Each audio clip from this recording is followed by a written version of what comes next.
দর্শক, আজকে আমি শেয়ার করছি বরিশালের বিখ্যাত ইলিশ মাছের রেসিপি। এটা আমার শাশুড়ির হাতের রেসিপি, ভীষণ মজার। এতটাই স্বাদ হয়, সবাই একদম চেটেপুটে খাবে। আমি ইলিশ মাছ কুটে ল্যাজ বাদে সবগুলা দিয়ে দিয়েছি। এখন আমি তোল দিয়ে হলুদ গুঁড়া, মরিচের গুঁড়া, লবণ উপর থেকে ছিটিয়ে দিয়ে দিচ্ছি। তো চুলা আঁচটা মিডিয়াম টু লো হিটে রাখতে হবে। মাছ যখন এক পাশ ভাজা হয়ে গেছে, অন্য পাশ উল্টিয়ে ভেজে দিচ্ছি। তো আশা করি আপনাদের খুবই কাজে লাগবে। এতটাই সহজ, এতটাই টেস্টি রান্না, বিভিন্নভাবে তো রান্না করে খেয়েছেন। এই রেসিপিটা একবার ট্রাই করে দেখবেন, আশা করি সবার খুবই কাজে আসবে এবং ভালো লাগবে। তো এরপরে সরিষা বাটা একটু দিয়ে দিচ্ছি আমি।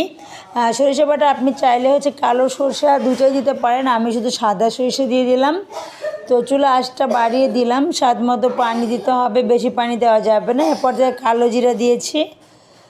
এখন আমি ভালো করে মিক্স করে দিচ্ছি। কালো জিরা কম বেশি দিতে পারবেন, চাইলে স্কিপ করতে পারবেন। ভিডিওটা লাস্ট পর্যন্ত দেখবেন, তাহলে আপনাদের খুবই ভালো লাগবে। সাদা জিরা দিয়ে দিচ্ছি শাহি জিরা, আপনার চাইলে স্কিপ করতে পারবেন। আর যদি আমার রেসিপিটা ভালো লেগে যায়, অবশ্যই চ্যানেল সাবস্ক্রাইব করে রাখবেন, লাইক করবেন, শেয়ার করবেন। দেখেন, দেখেই জিভে জল চলে এসেছে, কতটা কালারটা সুন্দর এসেছে। আর ইয়াম্মি যে ফ্লেভারটা বের হয়েছে বলে বোঝাতে পারবো না, পুরো ঘ্রাণে ঘরটা ছড়িয়ে গেছে। তো আজকে এ পর্যন্তই, আল্লাহ হাফিজ। দেখা হবে অন্য কোনো রেসিপি।